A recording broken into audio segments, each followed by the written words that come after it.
ഒമാനിൽ തൊഴിലാളികളുടെ അവകാശങ്ങൾ സംരക്ഷിക്കുന്നതിന് പ്രധാന നിയന്ത്രണ ഉപകരണമായി വേതന സംരക്ഷണ സംവിധാനം തുടരുന്നുണ്ടെന്ന് തൊഴിൽ മന്ത്രാലയം അറിയിച്ചു.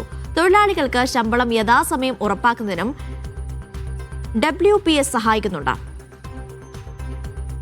ഒമാനിലെ തൊഴിൽ പണി നിയന്ത്രണം, തൊഴിൽ സംരക്ഷണം എന്നിവയിലെ പുരോഗതി വിശദീകരിച്ച മന്ത്രാലയത്തിന്റെ വാർഷിക മാധ്യമ സമ്മേളനത്തിലാണ് WPSന് കീഴിൽ രജിസ്റ്റർ ചെയ്ത സ്ഥാപനങ്ങളുടെ കണക്ക് പുറത്തുവിട്ടത്.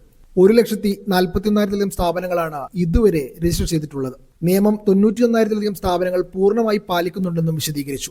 ശമ്പളം യഥാസമയം നൽകുന്നുണ്ടെന്ന് ഉറപ്പാക്കുന്നതിനും തൊഴിലുടമ ജീവനക്കാർ എന്നിവരുടെ ബന്ധങ്ങളിലെ സുതാര്യത വർദ്ധിപ്പിക്കുന്നതിനും WPS സഹായിക്കുന്നുണ്ട്. സാമ്പത്തിക മേഖലകളിൽ ഉടനീളമുള്ള തൊഴിലാളികളുടെ അവകാശങ്ങൾ സംരക്ഷിക്കുന്നതിനുള്ള ഒരു പ്രധാന നിയന്ത്രണ ഉപകരണമായി വേതന സംരക്ഷണ സംവിധാനം തുടരുന്നുണ്ടെന്നാണ് മന്ത്രാലയത്തിന്റെ കണ്ടെത്തൽ.